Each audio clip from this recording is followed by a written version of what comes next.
G'day and welcome back to another episode of Tomo's Tune-Ups. On this episode we are going to finish the final reassembly for the rear suspension on the 1275.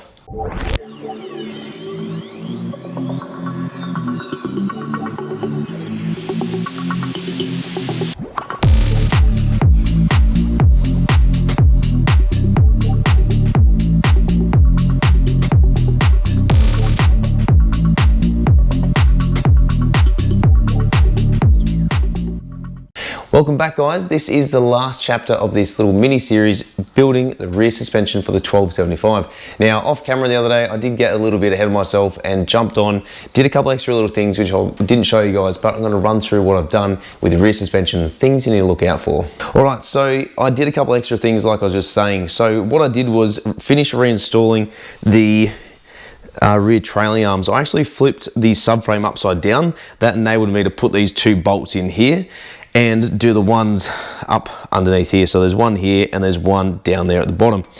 Once I'd done that, I then decided to install the rear brake lines, so the flexible brake lines on both sides of the subframe. Now, when you're installing these, it is important that you do it one particular way.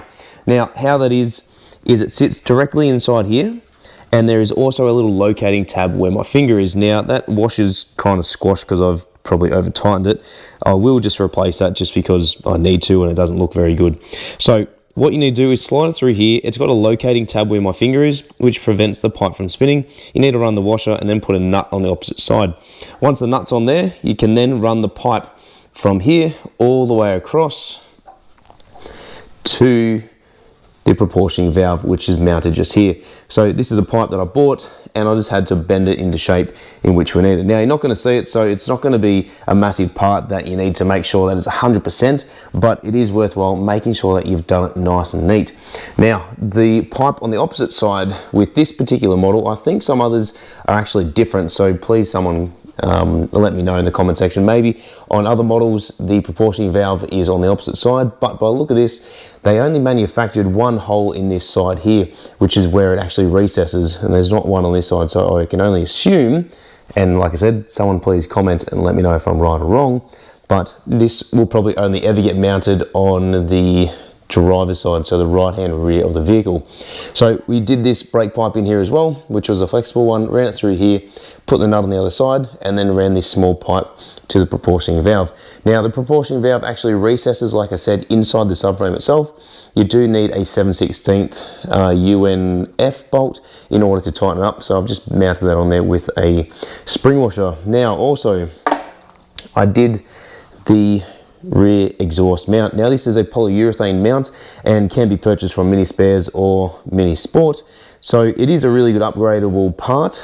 We figured, well, if we're going to go to the extreme of replacing all the bushes with non-urethane bushes and anything really that's polyurethane, we figured, well, why not, let's just do this.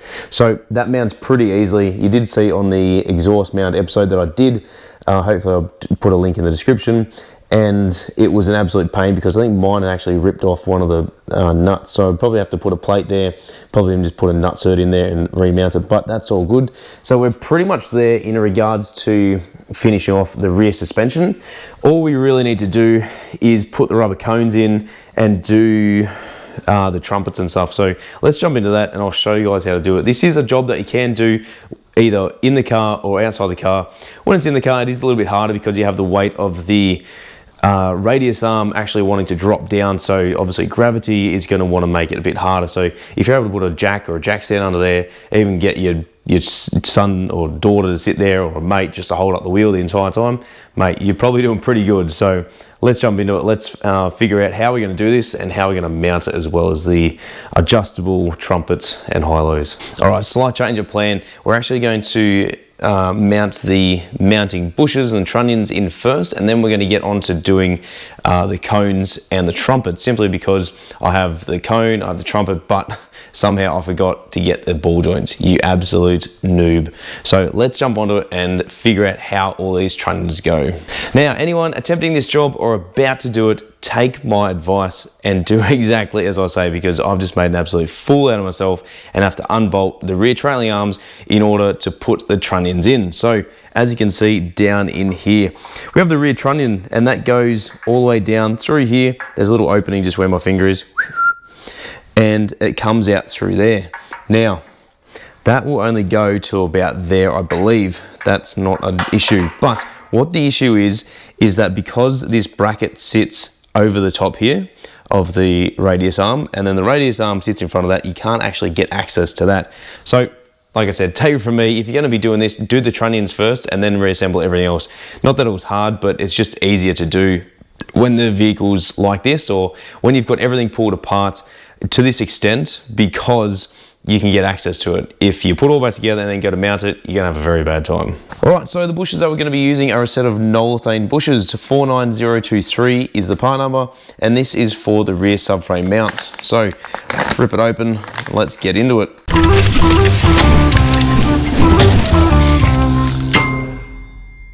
So like I've shown you on a previous episode when I upgraded some bushes on my car, it does come with some high performance bushing lubricant. This needs to be used inside the bushes to help prevent them squeaking and to enable them to go together easier. So all we need is just a little bit on the inside of the bush, a little bit there, and do the same to the other one. So there are 2 bushes per trunnion, and there are 4 trunnions per rear subframe. Now, what you need to do is get your finger in there, just give it a little bit of a wiggle. Do the same with the other one. Just lubricate it all the way around. Slide it all the way down, all the way to the very end. Now, what I would like to do is just grab a little bit of this grease, and we're just going to lubricate the inside of the trunnion as well. That'll just make it easier to go in.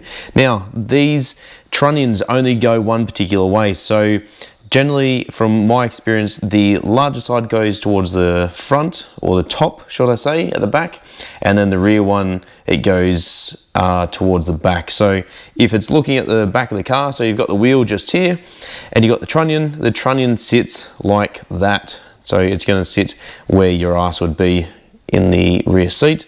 And then underneath the back of the subframe where the battery is, if you're looking at it like that again, it would generally be something like that. That's my opinion. Please, someone let me know if I'm wrong in the comments section below. So that'll slide straight in there, so long as it's not going to be too tight. Because this subframe is upside down, I'm going to fit it like that. So the larger section is towards the bottom, which then flipped over is going to become the top. So we got one bush in, then need to grab the other one, slide it all the way in. Now the customer does want to go with Nolethane simply because they are red and the vehicle is going to be red as well. So we're going to slide that all the way in. We are then going to grab the washer to go at the back here, and then we're going to be able to tighten it up. All right, so first thing, grab your flat washer, slide it on there. Once that's on, grab the nut, just do it up by hand. Now also take note, it is a nylock nut, so it is going to get firm pretty quick, and it's going to help prevent it coming loose. Now it is worthwhile noting that at the end of it, it does have 2 small holes.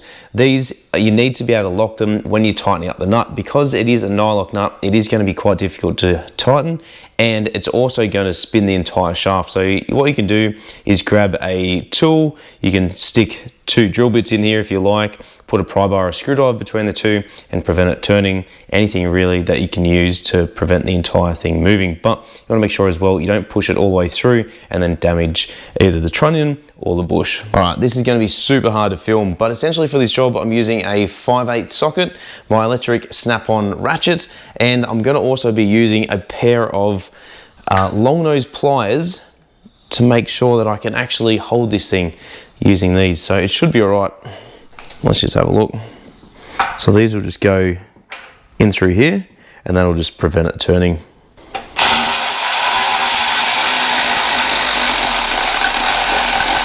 That's it. That's really as much as you need to tighten it. I don't think I really need to go any more, simply because, as I said, it does have a nylock nut, so the chances of it coming undone are going to be pretty slim. Now, once you've installed it, you can then go and start the reassembly process for the trailing arms. Like I said, it was worthwhile me putting these bottom bolts in first and then the 2 side ones. All right, so once you've done the front of the rear subframe, we're then going to move on to doing the back. Essentially, it's going to be very similar, except it's already got the stud already in there. So it's just a trunnion, a nut, and a washer we need to fit. All right, so this is the rear trunnion support here, and we got the trunnion. So like I said, the larger side is going towards the back, so it's going to go something along the lines of this. Do the same thing again, grab your grease, grab your bush, put a little bit of grease inside there. Now, if you're using standard bushes, it is recommended to put a little bit of grease inside there as well. It just helps it to go in nice and easy, plus it helps to prevent any squeaking or premature wear on the bushes. Going in dry, it's not always the best thing to do. Also, like before, I'm going to grab the grease and we're just going to apply a little bit on the inside of the trunnion. Right. There we go. That'll sit on there like that. Grab the other bush, slide it in. Now the rear is a little bit different to the front because it does have a really large washer and a nut. You're going to grab the nut, and once again, it is a nylock nut. So I'm just going to wind that on by hand, and then we should be able to grab the ratchet and do it up.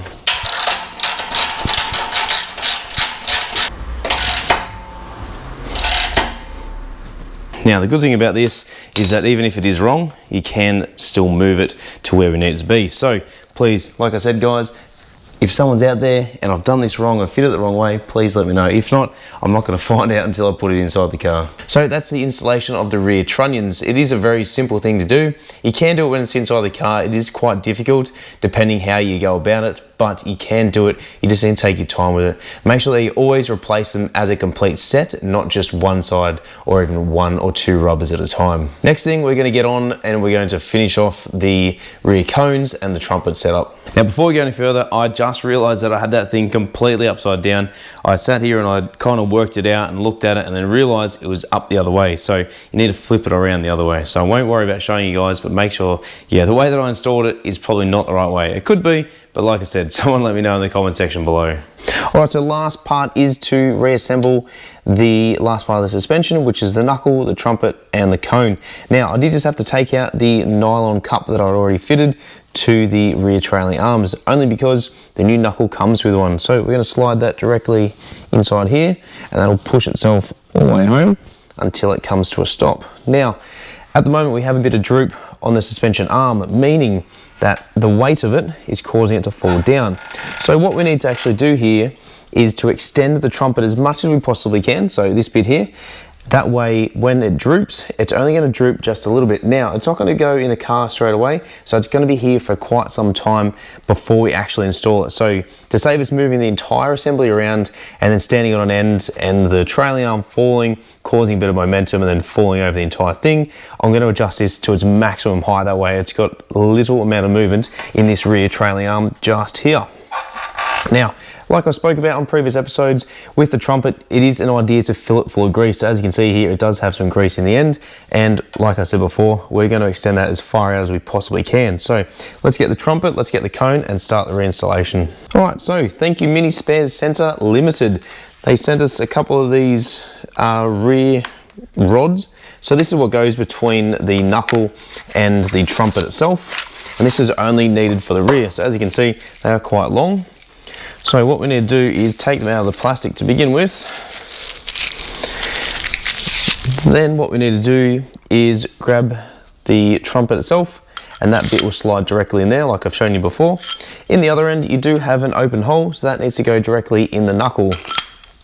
So we're going to grab it, we're going to grab the cone, we're going to stick it in the end here. Now make sure as well that it lines up in these grooves. So in the actual subframe itself, it has this groove around the outside. That cone will sit directly in there and prevent it moving up and down, side to side. So what we might actually need to do is shorten the trumpet itself until we have it in there. Once it's in there, we can then readjust the length. So as you can see, I've wound the trumpet almost the entire way in. And then as you get a rod, and this is the fun bit of trying to align absolutely everything all at once. So what I might do is I'll pull the cone out, we'll lift up the arm, then we should be able to get the entire assembly in all in one go.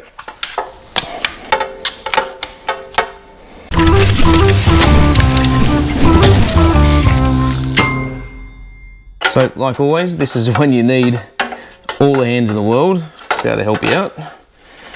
But that seems to be okay just there. Terrific. So now that I've got it in there, I'm just going to twist the cone and we're going to get a little bit more length out of it. Oh, that's actually pretty good there. So we do have a little bit of room to wiggle with. The beauty about doing this when it's all pulled apart, it makes it significantly easier to adjust. So just grabbing a shifter here, and once again, just adjusting this to its maximum amount.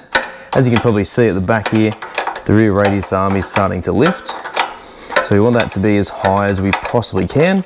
That way it's going to limit the movement. It's also going to give a really high ride height, which means essentially when we put it back in, we need to make sure that we readjust it. So good thing that we're only doing this up finger tight. So there is still a little bit, there's probably not enough for it to fall out. So that's pretty good. I might just adjust it a little bit more, see how much more we can get out of it before it pretty much taps out. All right, so I'm pretty much happy with that. I'm just gonna leave it there. I'm just gonna tighten up this nut just by hand.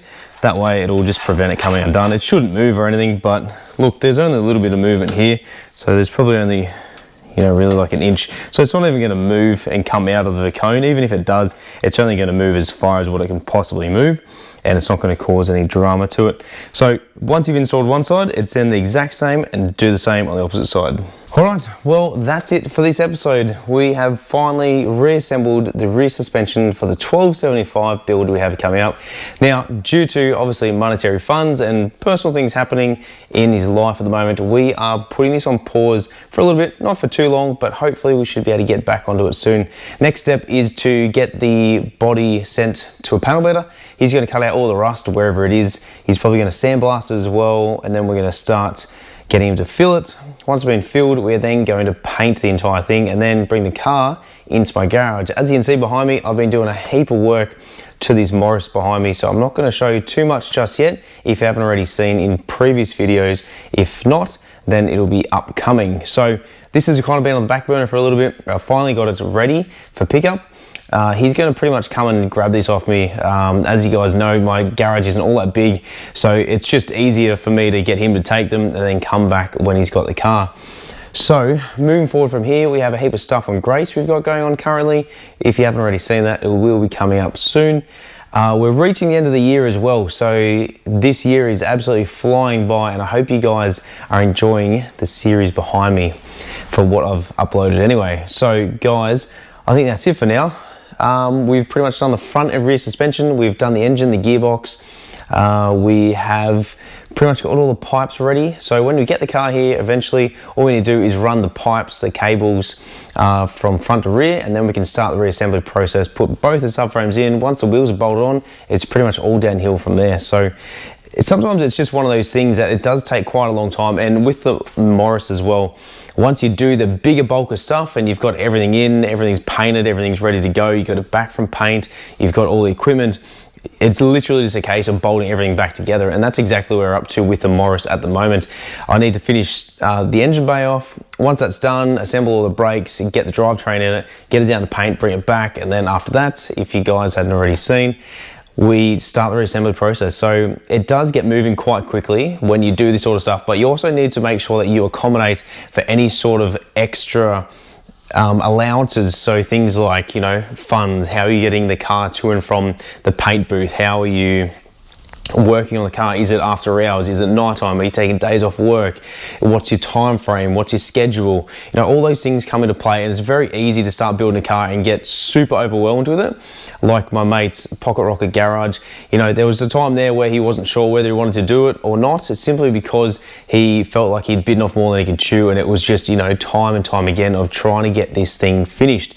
But, you know, like anything, Rome wasn't built in a day, so just be patient with whatever you're doing. It doesn't matter whether it be to do with life, whether it be to do with cars, a relationship, anything, just give it time, just let it, nature take its course, and just take the right actions to move forward with it and determine what's going to be the best possible outcome and how are you going to get there. So always have a plan. That's what I do. Guys, I am absolutely stoked to see how far we've come this year. I'm reaching, if I haven't already reached, 1,000 subscribers by now. So thank you very much to everyone up until this point. I will do an announcement if I haven't already done it on reaching 1,000 subs. So thank you every single one of you for joining in, leaving feedback, checking out all my videos, following along with all the builds that I do. I hope I'm doing the best that I possibly can for you guys. And if, like always, if there's something you want to see, please let me know. You can always reach out to me on Instagram or leave a comment in the section below and we can get in contact. Thanks again. I cannot thank you all enough for tuning in every single week and putting up with me rambling stuff sometimes. So